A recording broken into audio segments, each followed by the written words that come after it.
Nós vamos ter que... De outro lado, crede bem que quando uma verdade deve ser revelada à humanidade, ela é, por fim dizer, instantaneamente comunicada em todos os grupos sérios que possuem médiums sérios e não a estes ou aqueles com exclusão dos outros. Ninguém é médium perfeito e está obsediado e a obsessão... Peraí. Deixa eu começar de novo. Ninguém é médico perfeito se está obsediado e a obsessão manifesta quando um médium não é apto, senão para receber as comunicações de um espírito especial. Por mais elevado que ele mesmo procure se colocar, em consequência, todo médium, todo grupo que se creem privilegiados por comunicações que só eles podem receber e que, de outra parte, estão sujeitos a práticas que acentuam a superstição, então, indubitavelmente, sobre a ação de uma obsessão bem caracterizada, sobretudo quando o espírito dominador se vangloria de um nome de que todos, espíritos encarnados, devemos honrar e respeitar, e não deixar comprometer a toda hora. É incontestável que, submetendo ao cadinho da razão e da lógica todos os dados e as comunicações dos espíritos, será difícil repelir a absurdidade e o erro.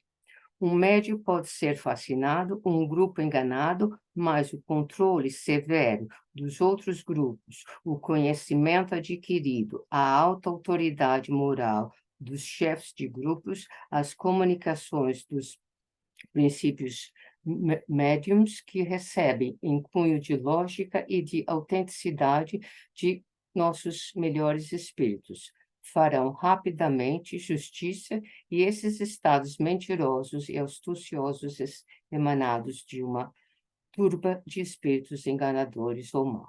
Erasto, discípulo de São Paulo, 1862. Sorry for some mistakes. Desculpa alguns erros.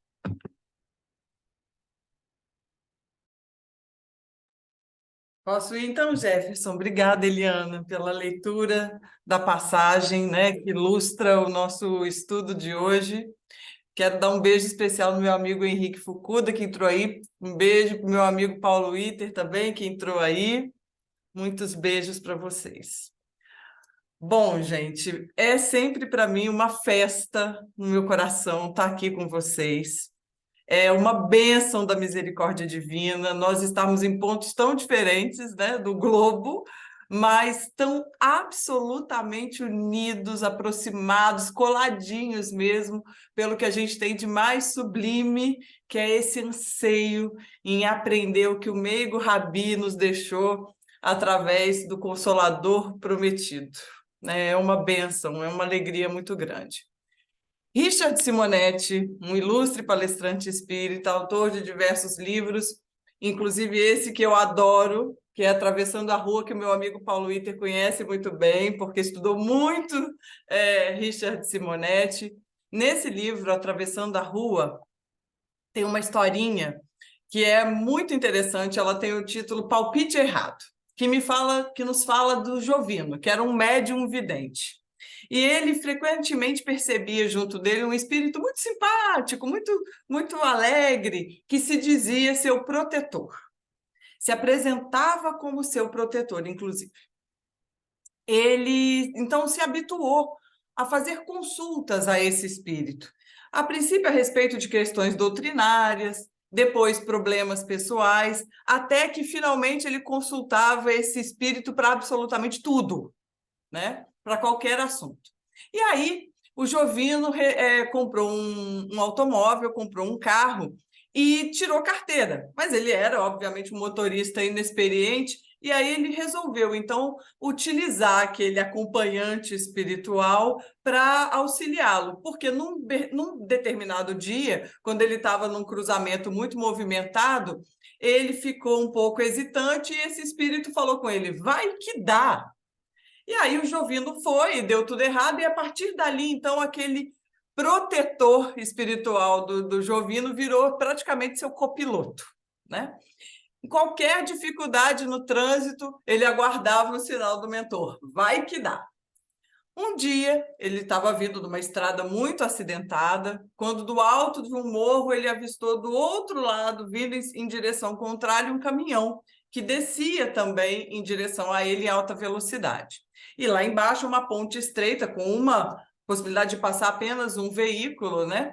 E Jovino ainda deu aquela vacilada comum dos motoristas mais inexperientes. Será que ia dar tempo de cruzar a ponte antes do caminhão passar? E o mentor disse, vai que dá. E aí, então, o médium muito confiante pisa no acelerador, desce o morro aí, imprimindo mais velocidade, rapidamente ele chega a 100 km por hora. Quando ele entra na ponte, o caminhão entra também.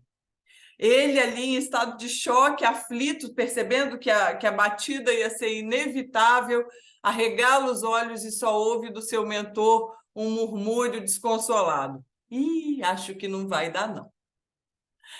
E o Richard Simonetti ainda deixa uma mensagem para a gente, muito interessante. Há mentores espirituais cuja sabedoria não vai além da ignorância de quem os consulta.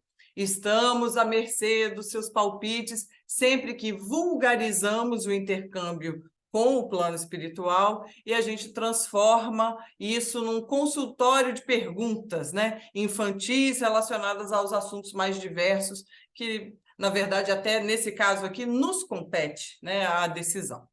Essa história do Simonetti, ela tem um teor um pouco divertido, mas, na verdade, ela é muito séria para a gente começar a falar desse assunto tão importante e que nos afeta constantemente, principalmente a responsabilidade que nós, espíritas, temos, né, quando a gente fala desse intercâmbio, porque o intercâmbio não existe apenas no espiritismo, mas nós, que estudamos a doutrina espírita, a nós nos atinge de uma maneira muito mais grave. Né? Nosso tema de hoje é falsos cristos, falsos profetas da erraticidade, que está no capítulo 21, como a Eliana leu para nós.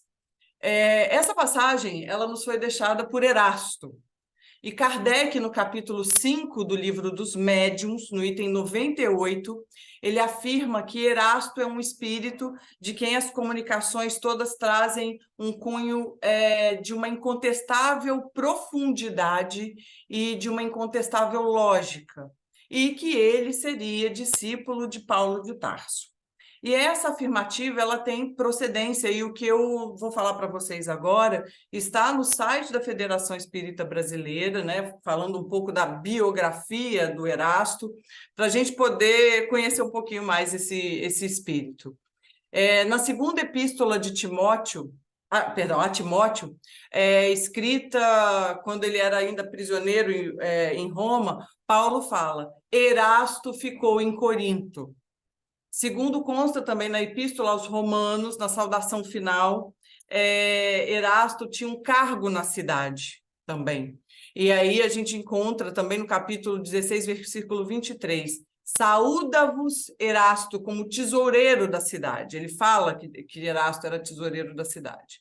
E aí temos, em Atos dos Apóstolos, Paulo manda à Macedônia 2 dos seus companheiros, Timóteo e Erasto, e aí enquanto ele mesmo fica na Ásia. E aí a gente acha interessante a gente ver que no livro dos Médiuns, no capítulo 19, a gente também encontra uma mensagem assinada por Timóteo e por Erasto. E aí é interessante, né? A gente vê que eles estavam juntos lá no início, no século I, e depois também, mais uma vez, na tarefa da codificação. E aí tem outras passagens de Erasto no livro dos Médiuns, no Evangelho segundo o Espiritismo, a gente tem mensagens de Erasto no capítulo 1, no item 11, a gente tem mensagem de Erasto também no capítulo 20, que ele fala de missão dos espíritas, e aí ele mesmo, em algumas dessas oportunidades, como essa mensagem que a gente está estudando hoje, ele se apresenta como um discípulo de São Paulo. Isso tudo que eu estou dizendo, né, isso é importante a gente dizer, para dar essa qualificação da envergadura desse espírito, que é o que permite a gente já vislumbrar, né, que ele não é um falso profeta. É o que habilita Erasto a escrever mensagens que entram, inclusive, na codificação da doutrina espírita.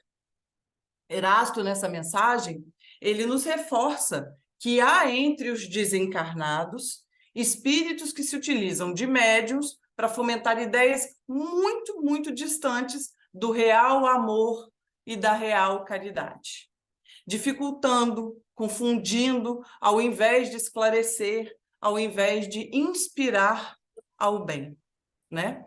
E ele fala isso porque existe a figura do profeta, o encarnado, o médium, que no sentido evangélico é um enviado de Deus com a missão de instruir aos homens, de revelar o oculto, o mistério do espiritual. E aqui, Erasto, ele está nos falando do espírito que inspira o médium, o espírito que se comunica, que para atingirem, como a Eliana leu, para terem mais facilidade em fascinar, para justificar suas teorias, eles acabam até se apropriando de nomes como que Erasto mesmo diz aí, né? Que só com muito respeito os homens pronunciam. No livro dos médiuns, nós encontramos no item 299, que está exatamente no capítulo que fala das contradições e das mistificações, que é o capítulo 27, o seguinte esclarecimento: podem manifestar-se espíritos de todas as categorias. Resulta que suas comunicações trazem o cunho da ignorância ou do saber que lhe seja peculiar no momento, o da inferioridade ou o da superioridade moral que alcançaram. Cumpre, não esqueçamos, que entre os espíritos há, como entre os homens, falsos sábios, semi-sábios, orgulhosos, presunçosos e sistemáticos. Então, o Evangelho, que tem 28 capítulos, e nós vamos falar aqui agora, né? Nós estamos falando do 21º, os capítulos são sempre estruturados com a passagem evangélica, depois uma segunda parte, que é a instrução dos espíritos. Jesus já profetizando que a gente ia se perder, que a gente ia fazer confusão, né? Ele já nos deixa essa mensagem sobre tantos falsos profetas, ele já deixa essa orientação para nós. E a gente, né? A gente não é totalmente desprovido de crivo, né? A gente pode perfeitamente fazer uma avaliação. A gente consegue dizer, a gente consegue enumerar qualidades morais e espirituais no próximo e em nós mesmos, né? A gente consegue avaliar o que é caridoso, o que é humilde, o que é generosidade, o que é um perdão genuíno, o que é a indulgência, o que é não guardar rancor. A gente sabe também identificar as arestas morais que a gente ainda precisa trabalhar, né? Isso, então, aresta moral no outro, então a gente identifica que é uma beleza, né? Facinho. Na gente mesmo a gente ainda a gente ainda vacila, mas identificar aresta moral no outro, a gente é craque, expert, né? Arrogância, egoísmo, vaidade, intolerância, ganância, a gente tem um olho clínico para isso. E aí, se eu desencarnar agora, eu melhoro ou pioro a minha condição moral? Nem uma coisa nem outra. Espero ainda ter mais um tempinho aqui encarnada. Ninguém morre, mas eu pretendo ficar encarnada ainda mais um tempo. Mas se eu desencarnar aqui agora, não vou melhorar nem piorar a minha condição espiritual nesse momento, pelo fato do desencarne. Vou prestar contas de todo o bem que eu poderia ter feito e não fiz, porque a gente deve se questionar se a gente perdeu alguma oportunidade de fazer o bem, né? Já que somos todos instrumentos do Criador de auxílio. Vou responder pelo mal que eu fiz, responder à minha própria consciência, e vou também receber, talvez, alguns descontinhos do pouquinho de bem que, quem sabe, eu possa ter feito.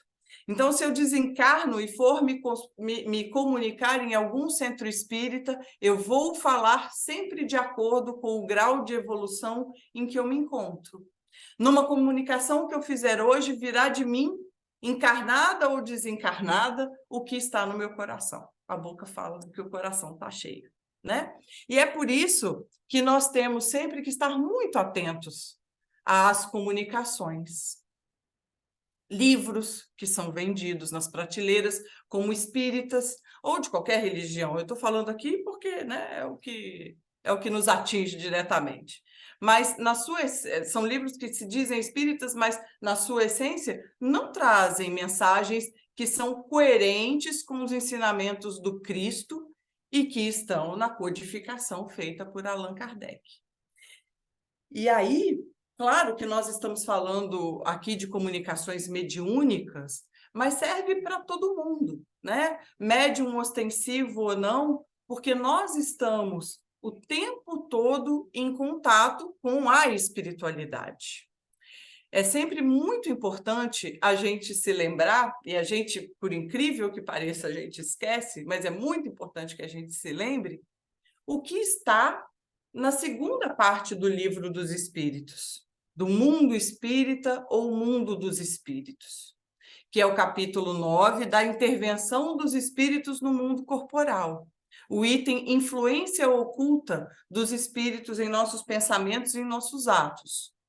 Esse item, gente, ele já começa com uma pergunta que Kardec faz à espiritualidade superior, bastante interessante, e ela tem uma resposta da espiritualidade muito direta e que, num primeiro momento, pode até trazer para nós um certo desconforto, né? É a pergunta de número 459 do Livro dos Espíritos: influem os espíritos em nossos pensamentos e em nossos atos?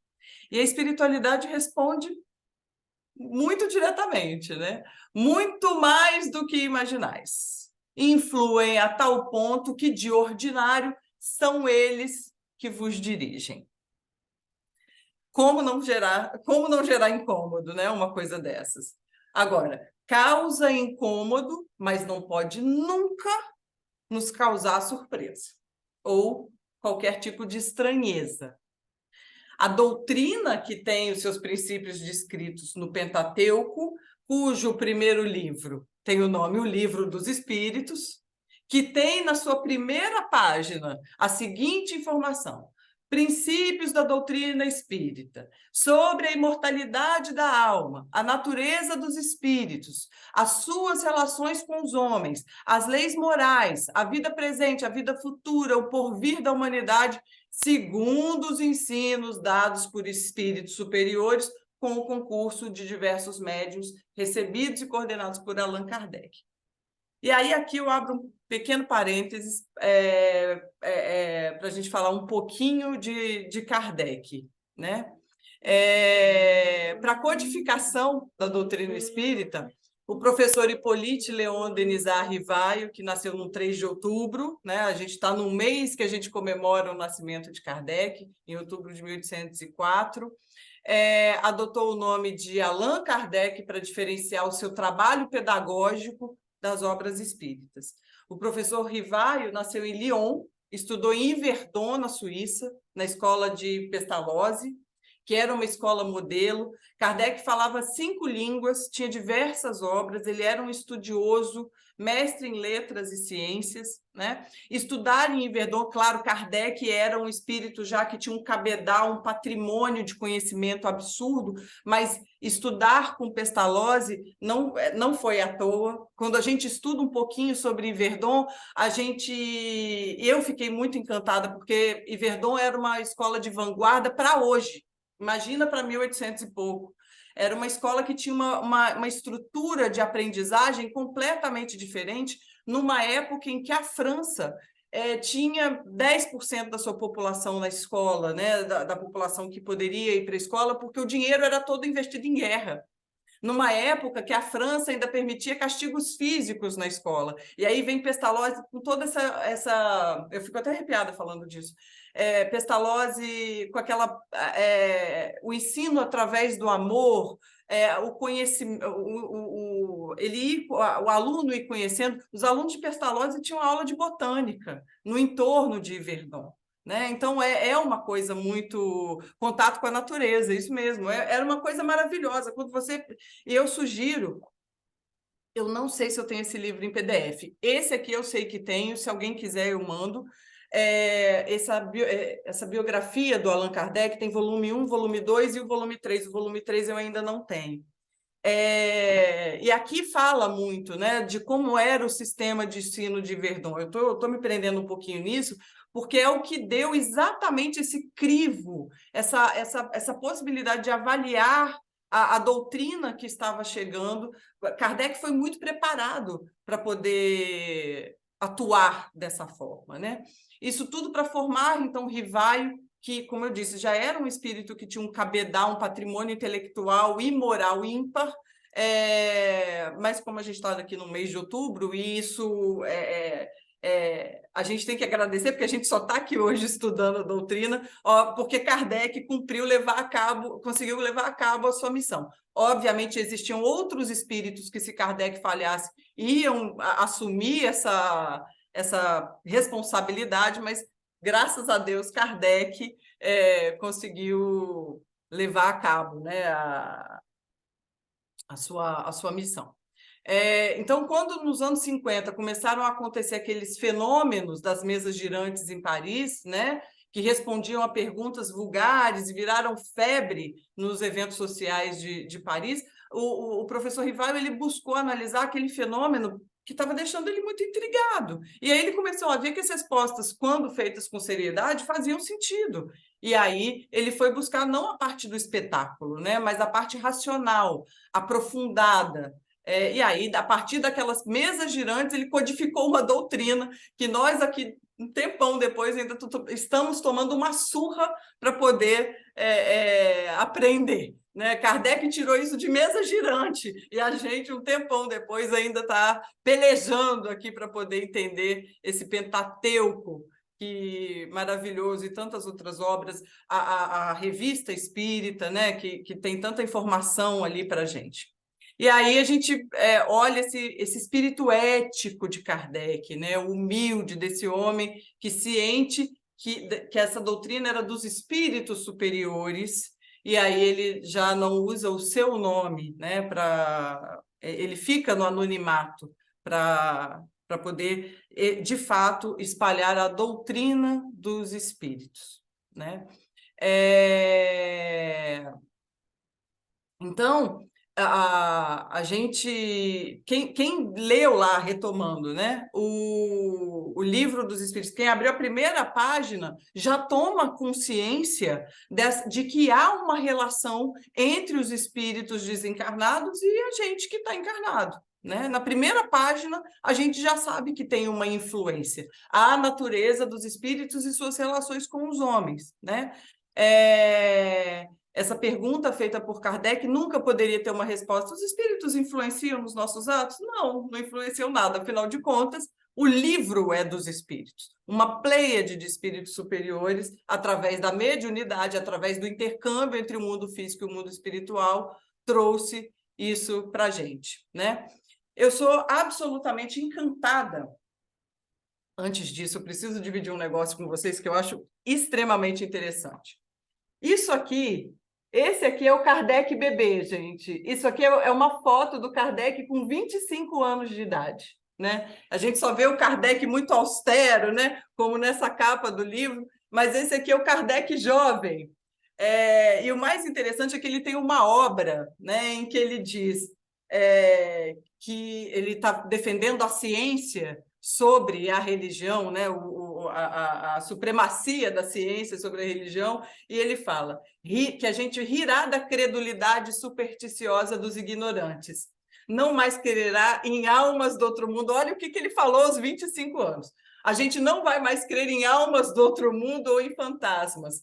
Não mais tomará fogos fatos por espíritos, ignorando as leis naturais que regem essas aparições aparentemente contrárias aos postulados científicos. Sua razão as repelia, arrolando-as entre as crendices populares.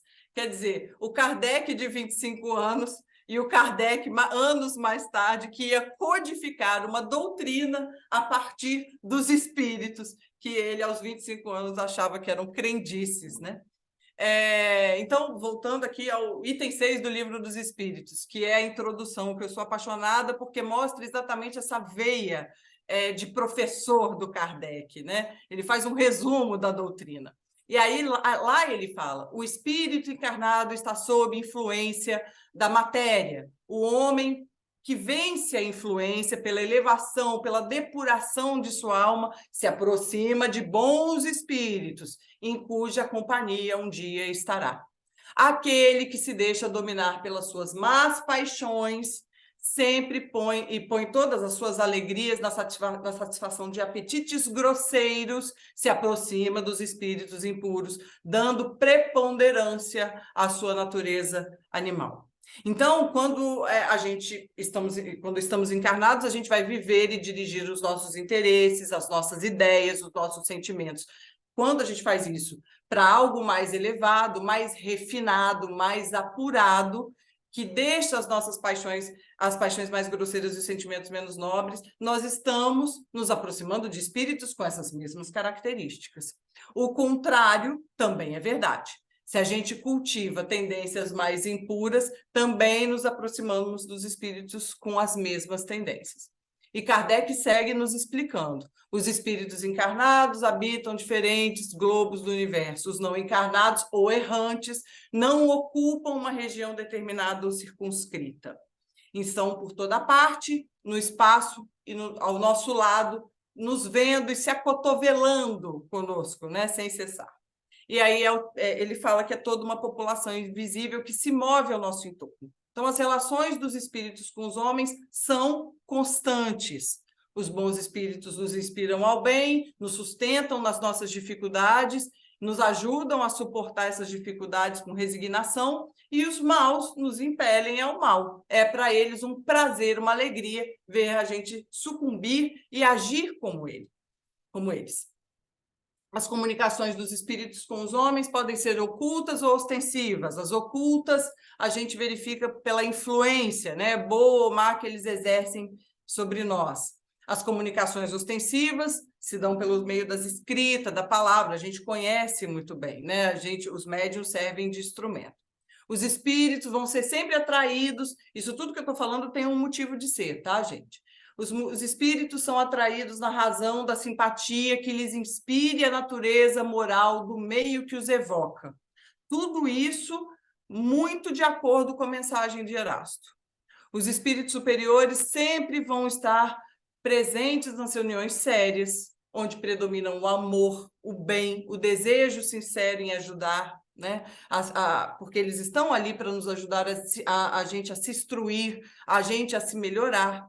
A presença deles, obviamente, vai afastar os espíritos inferiores, que, ao contrário, também têm livre acesso para operar, caso as pessoas que estejam ali envolvidas naquela atividade tenham interesses frívolos, estejam ali apenas movidas pela curiosidade. Então, longe da gente conseguir nesses lugares bons conselhos ou informações úteis, a gente vai exatamente conseguir mentiras, gracejos de mau gosto, né? Mistificações, que o Kardec fala muito sobre isso na introdução do Livro dos Espíritos. E aí é exatamente também sobre isso que Erasto está nos falando dessa mensagem. Há muitos meios de serem reconhecidos falsos profetas da erraticidade. Espíritos de ordem em que eles dizem pertencer, mas não são tão bons como eles dizem ser, né? E aí Erasto diz que eles precisam ser, acima de tudo, altamente racionais. Então, basta que a gente passe essas mensagens pelo crivo da nossa razão, pelo nosso bom senso, e aí a gente vai ver o que de fato vai restar ali. E aí ele ainda pede, né, para a gente concordar com ele, que se todas as vezes que um espírito indica como remédio para o mal da humanidade, né? Como meio de conseguir a nossa transformação. Coisas utópicas ou impraticáveis, medidas infantis, pueris, como fórmula de um sistema que vai de encontro à ciência, não pode. A gente está lidando, obviamente, com um espírito ignorante e mentiroso, né? Isso é muito importante para a gente, porque nós estamos hoje num momento muito grave, né, da humanidade, muito definitivo para nós. E como nós somos influenciados o tempo todo, como a gente falou aqui, esse alerta é muito importante desse capítulo do Evangelho. No Livro dos Espíritos, antes mesmo, né, dessa pergunta, então, 459, que a gente falou que gera esse desconforto, a gente já recebeu de Kardec, lá na introdução, essas informações tão importantes. Durante boa parte da introdução, ele gasta, né? Ele perde um tempo ali, por assim dizer, massificando essa responsabilidade em avaliar a mensagem, avaliar a nossa postura em relação quando a gente está buscando essas informações. E quando a gente para pensar, é exatamente assim que funciona na vida. A gente se junta, a gente se consorcia, a gente se associa ao que nos é comum. Nós vivemos em sociedade, obviamente. Existe um grupão, né? O grupo maior da humanidade. Mas nós nos agrupamos no que nos é comum. É o que a gente está fazendo aqui agora. Nós somos um grupo que está interessado em estudar junto, né? E aí, seguindo ali dentro do Livro dos Espíritos, a gente ainda tem os seguintes comentários. Quando um pensamento nos é sugerido, é como uma voz que fala com a gente.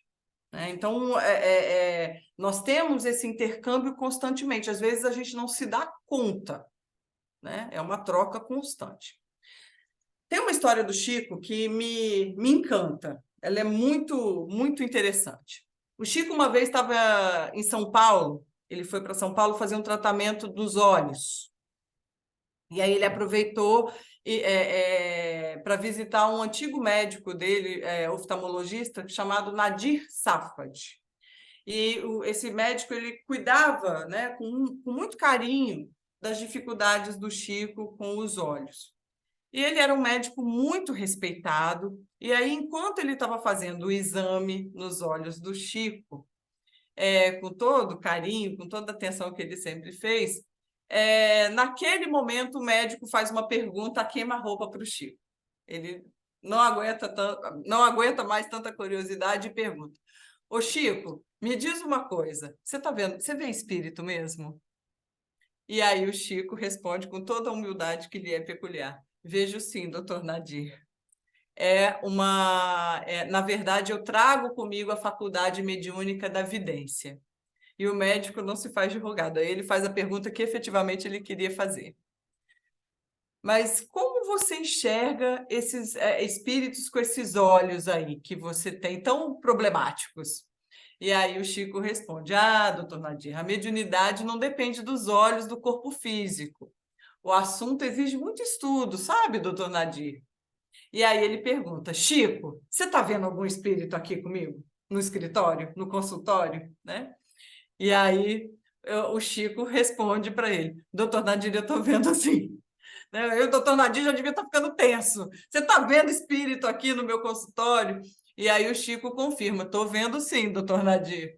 Então me diz, Chico, quem é o espírito que está aqui? Qual que é o nome dele? E aí o Chico parou. O Chico deu uma congelada. Porque o espírito já tinha se identificado para ele, já tinha dado o nome. Mas o Chico achou o nome esquisitíssimo. Era um nome que o Chico nunca tinha ouvido falar na vida dele. Então, o Chico estava com muito medo de estar sendo vítima de uma chacota, de uma piada dos espíritos, né? E aí, aquele nome que ele nunca tinha escutado antes, um nome estranho, quando ele ouviu, ele pensou numa cebola. Nossa, parece um nome de cebola, que coisa esquisita, o que eu vou fazer? Mas o médico estava ali esperando uma resposta, né? E o Chico pensando ali o que ele ia fazer e o médico ali insistindo em saber quem que estava ali. Aí o Chico vai e fala: olha, ele está me dizendo que ele se chama Cenobelino Serra. ele fala que ele era de São José do Rio Preto, doutor Cenobelino Serra. E aí o médico fica completamente emocionado. Chico, não me diz que ele está aqui com a gente. O doutor Cenobelino Serra foi meu professor na faculdade e nós ficamos muito amigos. Eu fico muito emocionada quando eu vejo essa história, quando eu falo dessa história, né? Ele foi meu professor na faculdade e ficou muito amigo. Nós ficamos muito amigos. E aí o Chico relaxa, né? Porque ele viu que tinha razão de ser aquela visita ali, ele teve a confirmação da identidade espiritual daquele médico. Pois é, ele mesmo, o doutor Nadir, ele está me dizendo que foi designado pela espiritualidade maior para ajudar o senhor na profissão de médico oftalmologista, junto com outros amigos, outros médicos que estavam ali para auxiliar, porque o senhor ajuda muita gente aqui no seu consultório, doutor Nadir. E aí o doutor Nadir fica completamente emocionado e não pergunta mais nada, né? Fica quietinho, termina de fazer a consulta muito emocionado. Essa história do Chico, gente, ela é um exemplo lindo, muito lindo. Primeiro, vamos falar aqui da postura do Chico. Olha a cautela do Chico.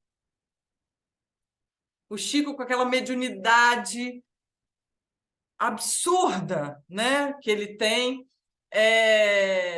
usou ela em nosso proveito aqui, deixou mais de 400 livros para nós. Olha a cautela do Chico. Um espírito estava se comunicando com ele e ele... Será que eu estou sendo vítima de uma chacota? Será que é isso mesmo, né? Esse crivo, esse escrutínio, essa análise que Erasto está nos sugerindo aqui, o Chico Xavier, grande médium, ele tinha constantemente, né? Ele fez essa vigilância, né, a respeito do espírito que se comunicava com ele. E na comunicação em si, agora voltando aqui para a comunicação em si, que fala muito ao nosso coração, né?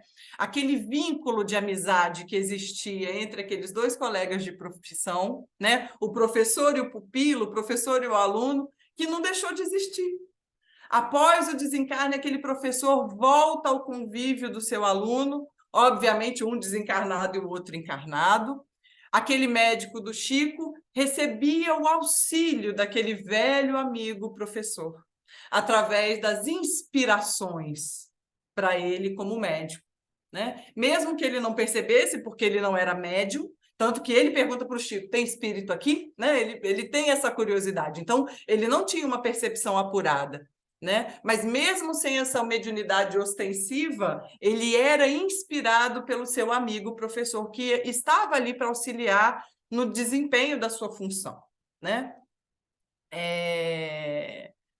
Mas mais importante, e que a gente tem que se atentar muito a uma frase dita pelo Chico ao doutor Nadir, e que define toda essa influência, né, dos espíritos sobre nós, para que nós não caiamos na vala, né, de acreditar em falsos cristos e falsos profetas.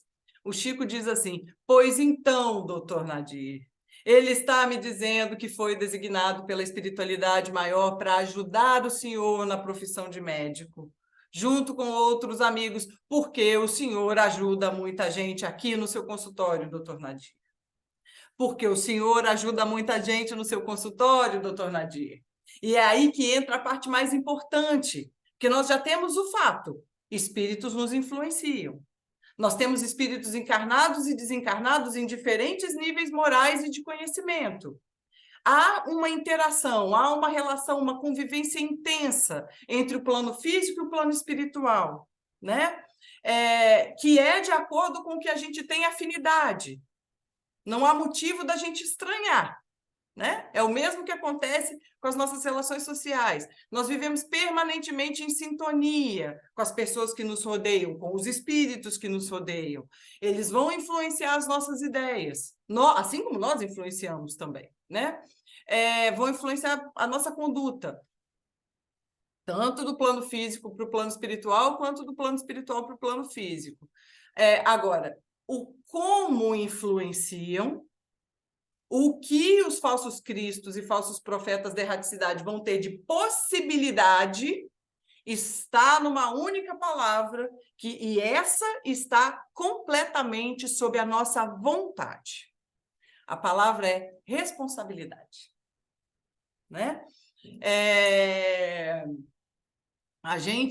Nós temos a responsabilidade no como e quais espíritos vão acessar a gente, né? O senhor ajuda muita gente aqui no seu consultório, doutor Nadir? O senhor faz o bem, o senhor pratica o seu ofício com dignidade, o senhor ajuda o próximo. A espiritualidade maior vai lá e designa aquele professor com aqueles outros amigos para auxiliar nessa prática da medicina. Se o médico do Chico não atuasse com dignidade, com respeito à sua profissão, será que ali ele estaria sob a influência de espíritos amigos que o auxiliariam no desempenho da sua profissão?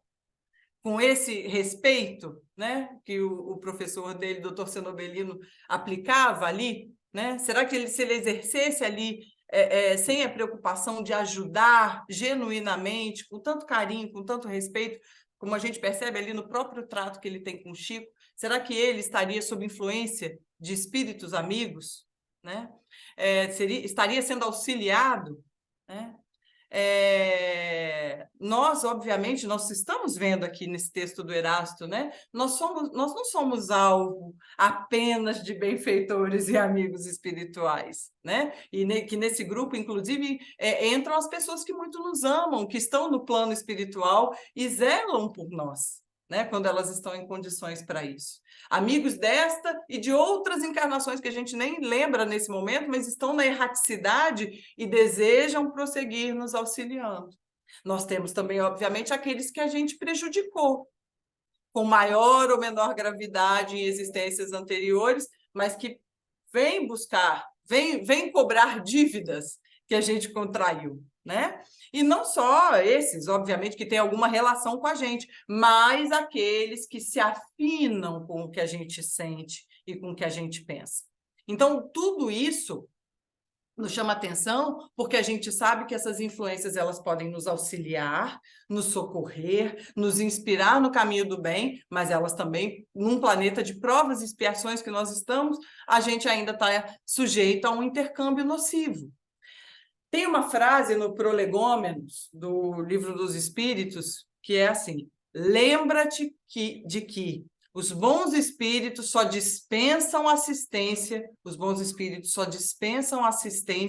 aos que servem a Deus com humildade e desinteresse, e que repudiam a todo aquele que busca na senda do céu um degrau para conquistar coisas da terra, que se afastam do orgulhoso e do ambicioso. O orgulho e a ambição serão sempre uma barreira erguida entre o homem e Deus. São um véu lançado sobre as claridades celestes, e Deus não pode servir-se do cego para fazer perceptível a luz. Então, Chico era essa figura humilde que nunca chamou para si a notoriedade das suas obras. Ele se chamava aqui de Cisco de Deus. Desencarnou numa final de Copa do Mundo de futebol, né? Que ninguém estava pensando em espiritismo, ninguém estava pensando no Chico internado, né? Ele não se dizia profeta ou enviado do Cristo, muito pelo contrário, trabalhou incansavelmente para nós, escreveu mais de 400 livros para nos ajudar. Essa conduta para garantir que bons espíritos na erraticidade se aproximassem dele. Divaldo Franco trabalhou com um espírito amigo de 1945 a 1956. 11 anos para finalmente ele saber o nome de Joana. Ele ficou 11 anos trabalhando com um espírito amigo. Depois de 11 anos que ela falou Joana, né? E aí, só em 69, ela menciona Juana Inês de la Cruz. Só em 1969. E só em 1978 ela fala de Joana de Cusa com ele, numa visita à Itália. E não foi nem numa primeira visita. E ele achou Joana muito chifrinho. Joana, né? Que nome! Ele achou que ia ter um mentor espiritual poderosíssimo, né? Mal sabia ele que era Joana de Ângeles, que tinha tido com uma encarnação com o Cristo, como Joana de Cusa, né? Então, olha a responsabilidade que a gente tem em manter um padrão vibratório, em avaliar a mensagem que é trazida para a gente, né? Fazer essa análise crítica, isso está de acordo com a doutrina ou isso está de acordo com o amor que Jesus nos ensinou? E não tem jeito, a gente tem que estudar. Né? O AD estava falando disso no início. A gente tem que estudar. Tem um presidente de uma instituição espírita lá em Juiz de Fora, da FEAC, Fundação Espírita Allan Kardec. Eles têm uma campanha muito interessante. Eles pedem meia hora de estudo de doutrina espírita por dia. E eles sempre associam o estudo ao trabalho. Eles têm um lema lá que é: se tem espaço no coração, tem espaço na fundação. Então, todo mundo entrou na FEAC, você já é um trabalhador da FEAC. Obviamente, você tem que estar sempre vinculado a um grupo de estudo, porque é o trabalho com a aquisição do conhecimento da doutrina.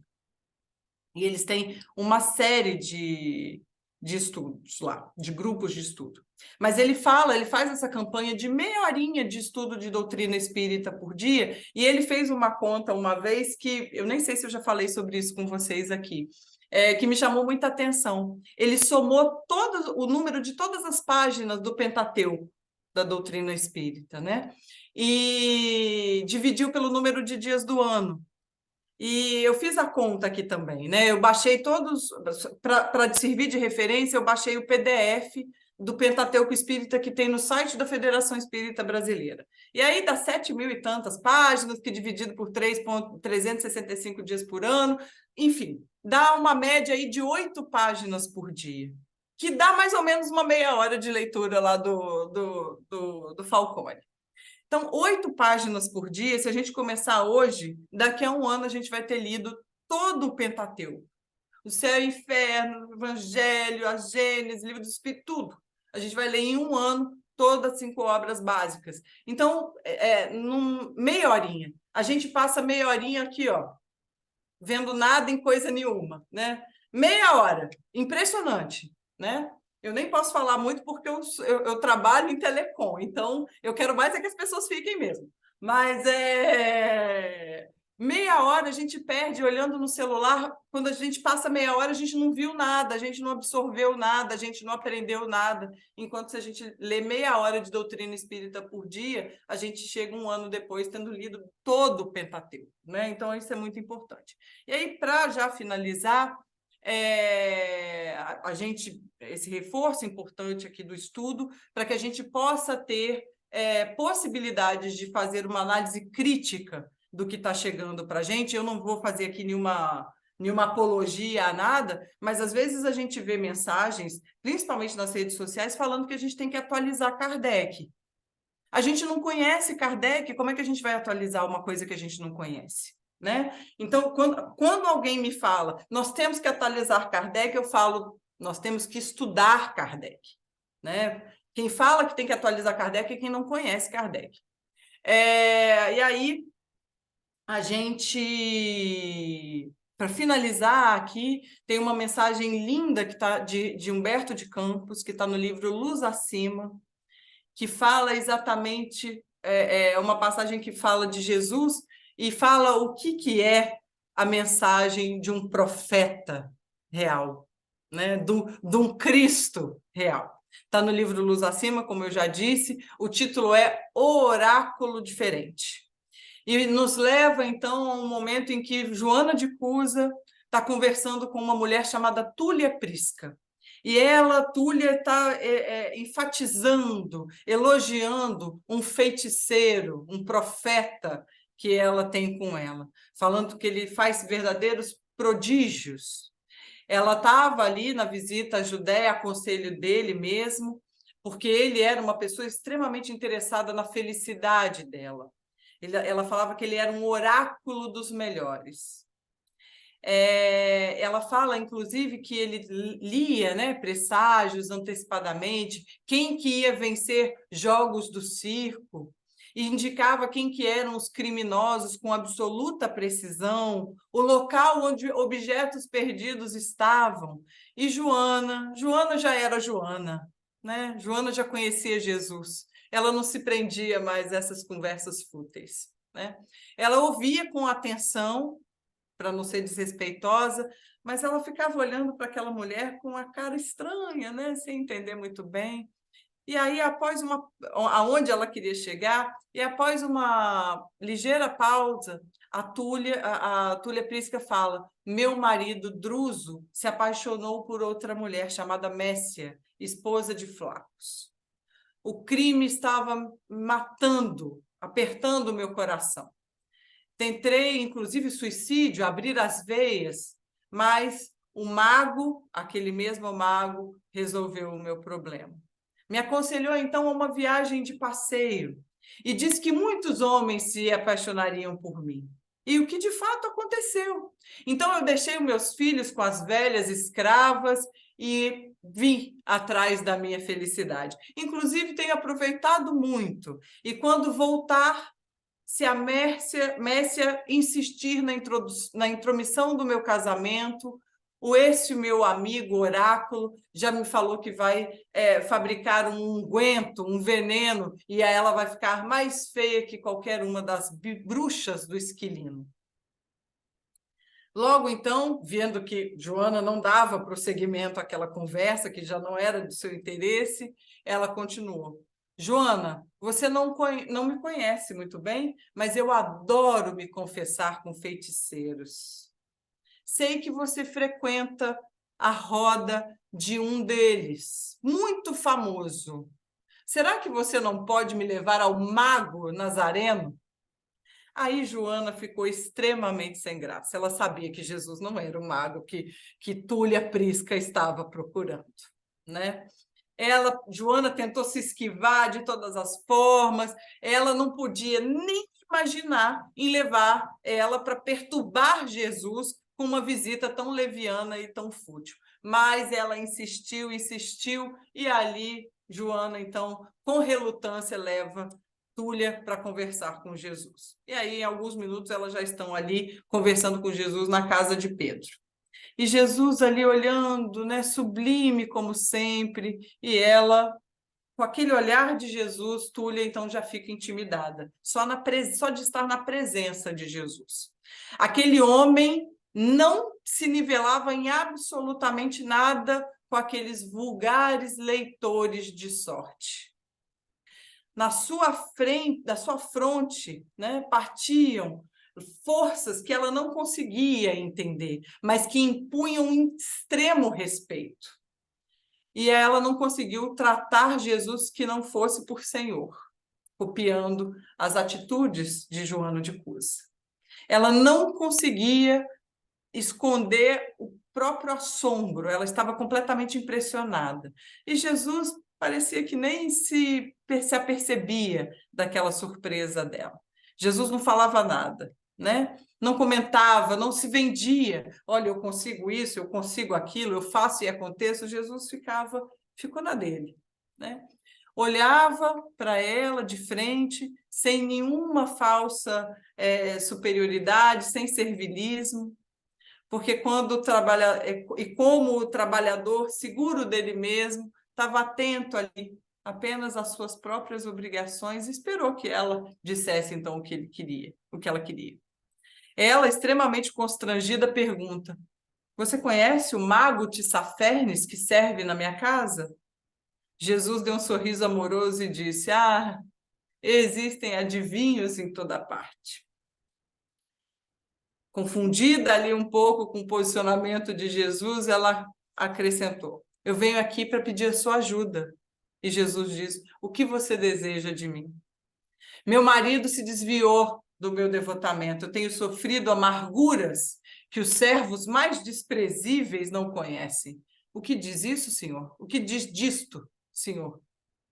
E Jesus responde que a dor bem compreendida é luz para o coração. Mesmo quando a gente é o ofendido? Jesus responde sim. Eu não devo revidar? Jesus nunca. E a justiça? A justiça é uma árvore estéril se não pode produzir frutos de amor para a vida eterna. Você quer dizer, então, que se o meu marido erra, eu tenho que pagar pelo erro dele? Aí Jesus responde: felicidade é impraticável onde não haja esquecimento das culpas. Você está dizendo que eu tenho que perdoar meu esposo? Tantas vezes quanto forem necessárias. Túlia aqui já estava irritada e ficou completamente descontrolada. Druso é um devasso, tem sido implacável ao algoz. Então você está dizendo que eu tenho que respeitar ele e amar ele mesmo assim? E Jesus responde: por que não? Quem não sabe renunciar aos próprios desejos, dificilmente receberá o dom divino da alegria imperecível.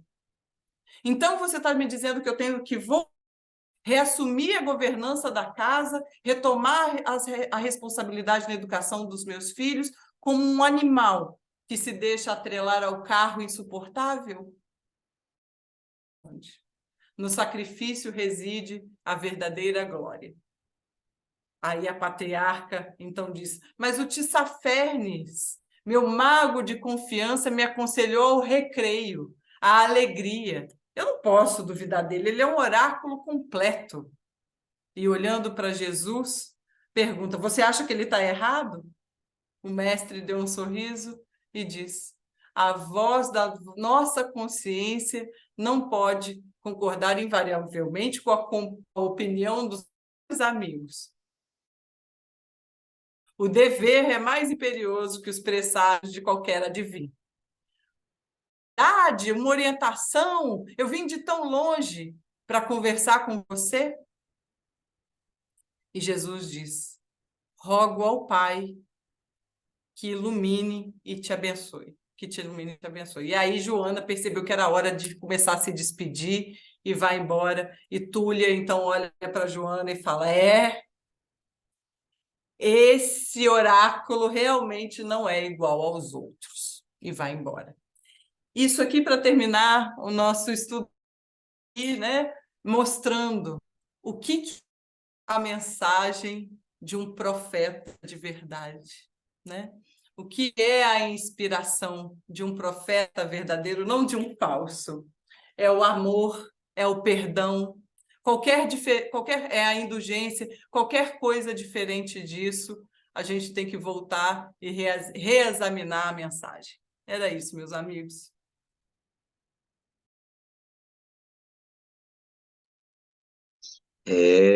Que reflexão linda, maravilhosa, que histórias emocionantes. Obrigado, Roberta, em nome do GEAL, por trazer para a gente essa reflexão tão bela. Tá? Obrigado pelo seu tempo, pelo seu carinho. E eu vou deixar o pessoal agora que quiser comentar um pouco, a gente tem uns minutinhos.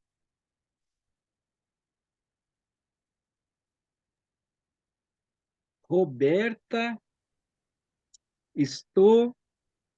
Eu não sei o que falar, Roberta. Espetacular. Simplesmente magnífico. Você está de parabéns.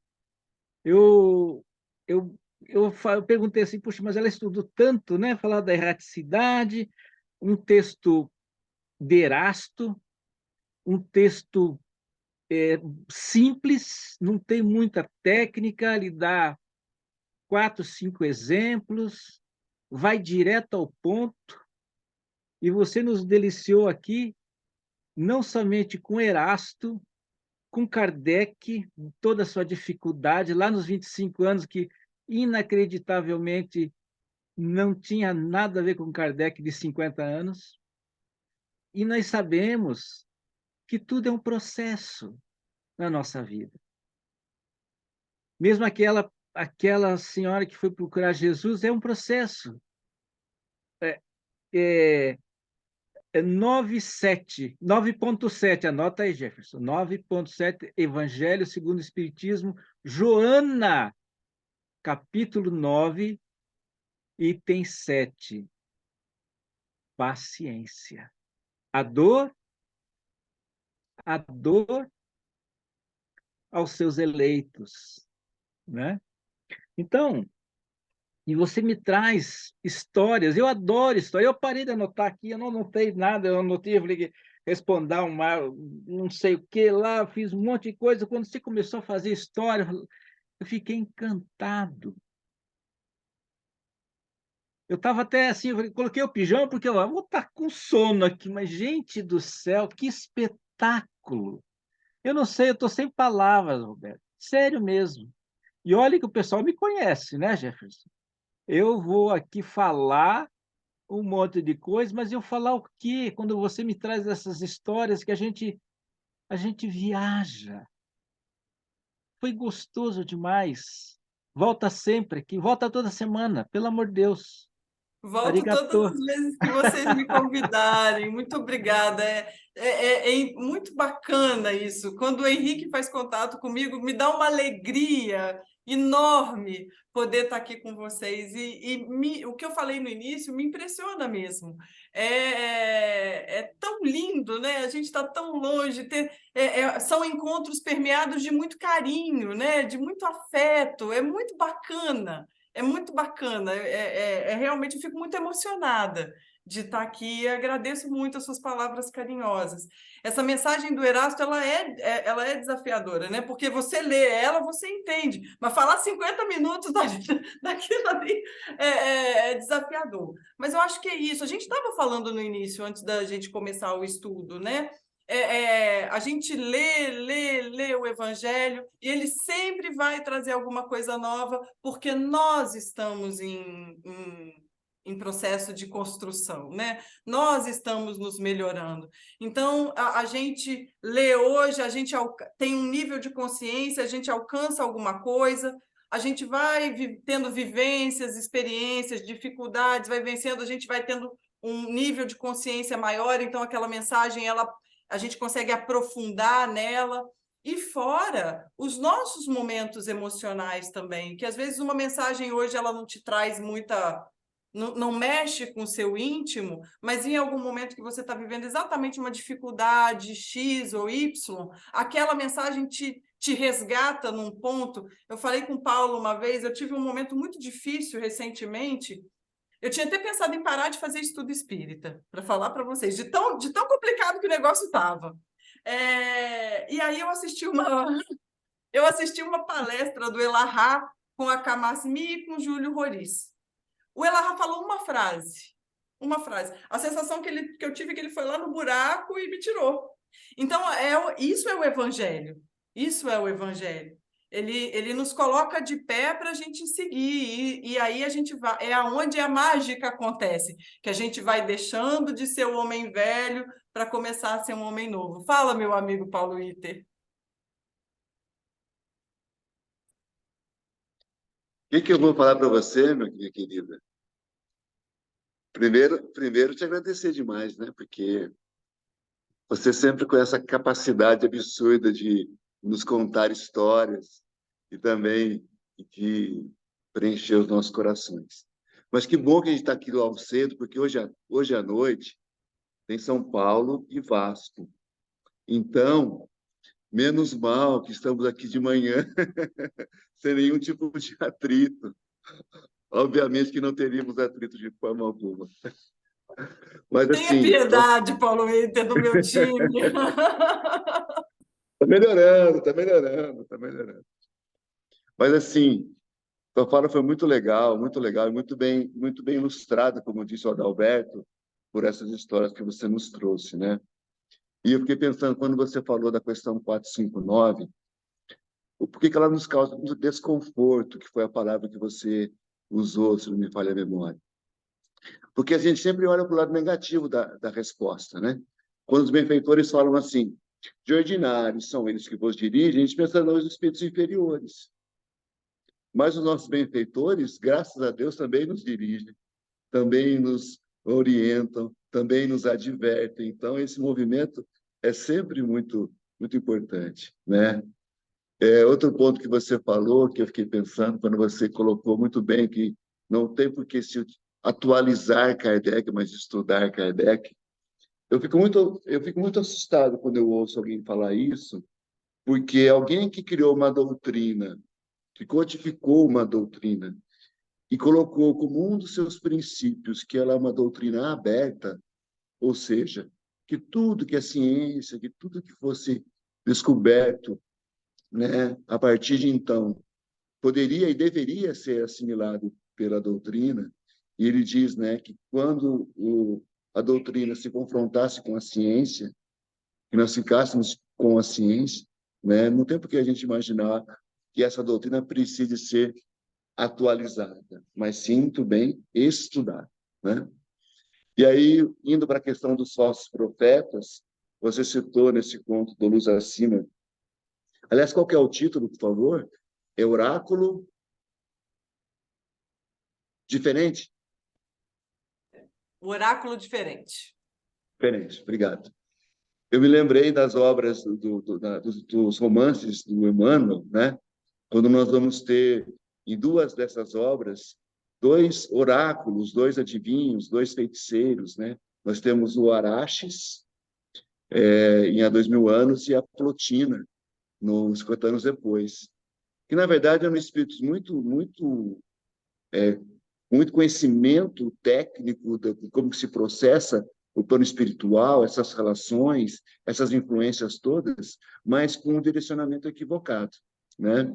E essa personagem, quando ela vai buscar Joana de Cusa, eu fiquei pensando que Joana, que já tinha passado por Jesus, como nos relata lá em Boa Nova, né? E ali ela recebe uma orientação exatamente no mesmo sentido que ele dá para ela, porque ele diz para ela, olha, se você quer largar a Cusa, que a narrativa da história nos dá a impressão de que Joana procura Jesus, querendo, olha, Senhor, eu conheci a tua mensagem, me encanto com ela, quero me dedicar a ela, Eu vou mas o largar conflito tudo, vou seguir você, né? quero largar e te seguir, pode ser, né? Não tá explícito, mas está implícito, né? Posso largar a Cusa e te seguir, né? E ele fala, Joana, olha para o lado bom dele, né? E tem um trechinho que diz assim, ele diz, Joana, quem tem mais condições de auxiliar? Aquele que está na correnteza ou alguém que já está à margem, tendo apoio para se segurar e auxiliar? Então, ele diz, retorne para ele. E é exatamente a mesma orientação que ele dá para essa personagem, que eu esqueci o nome agora. Túlia Prisca. Então, Túlia. Túlia. Túlia.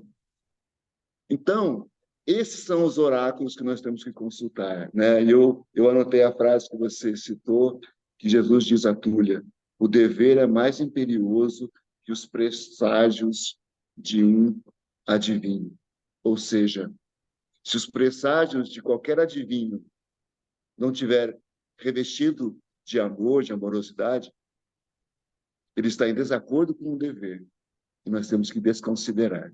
Daí, como você muito bem colocou na tua fala, o quanto nós temos que estar atentos, né, como nos diz Jesus lá em Marcos 3:33, olhai, vigiai e orai, porque o que não nos falta no momento, nesse momento tão difícil que nós estamos vivenciando, são falsos profetas, em diversas formas, em diversas aparências, inclusive no nosso movimento espírita, através, muitas vezes, de uma literatura, né, equivocada, de uma literatura pobre, de uma literatura que nos desvia do foco.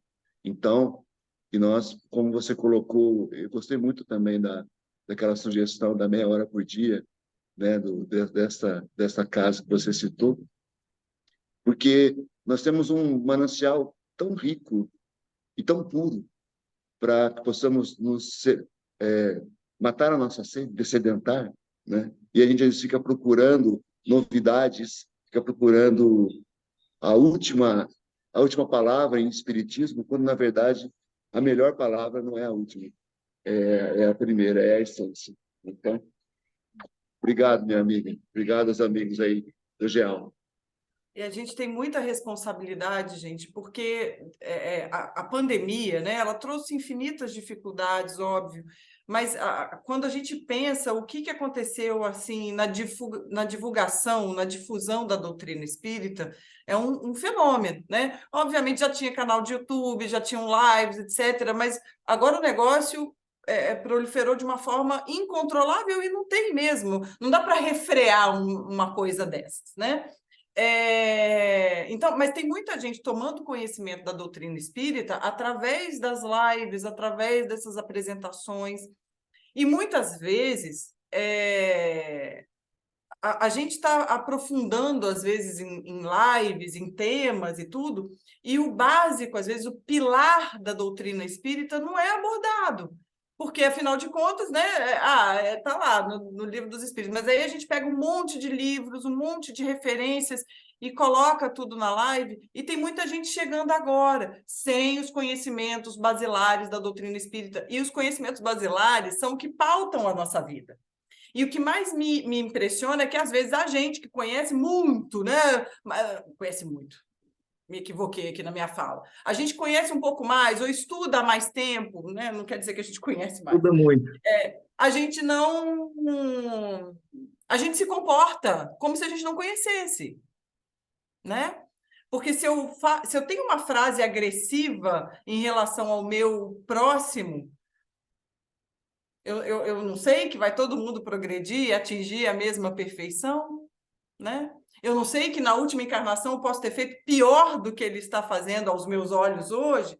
Enfim, mas o que eu estou querendo dizer é que a gente também precisa voltar a estudar o básico da doutrina espírita, os conhecimentos basilares, para fazer esse desdobramento, para a gente não correr o risco de tomar como doutrina espírita o que não é doutrina espírita, né? A gente tem que tomar muito cuidado com isso, porque isso também é uma forma, como você disse, Paulo, de falsos cristos e falsos profetas, de minar, né? Algo que é tão consolador, algo que vai nos respaldar a melhorar a nossa condição da humanidade, né? A humanidade encarnada e desencarnada na evolução. A força da treva é muito organizada. Então, minar esses conhecimentos, enfraquecer esses conhecimentos, o movimento espírita, eu costumo brincar que Jesus é legal, o que mata é o fã-clube. A gente precisa ter um fã-clube de respeito, né? Que conhece o mestre, que conhece Jesus. Senão...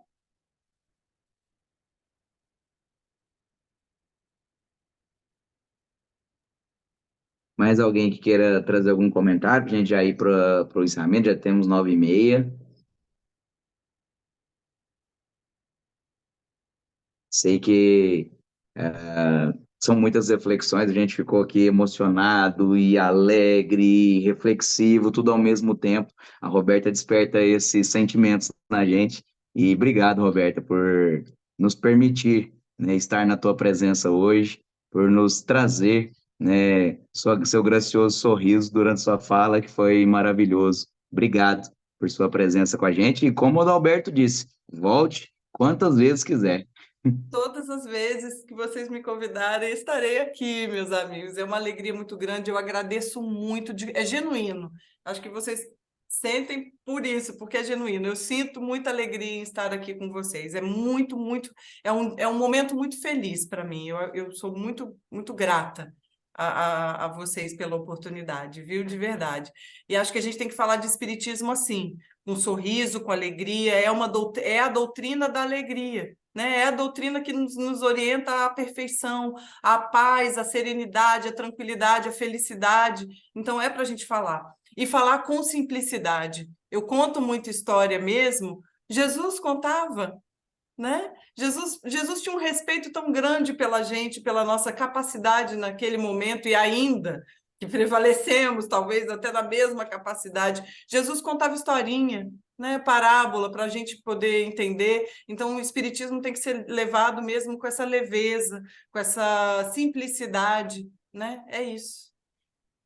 A gente brincava na Federação de Goiás, durante as lives da pandemia, que é assim, ó, a sua carteira de trabalho espiritual está assinada aqui com o GEL já.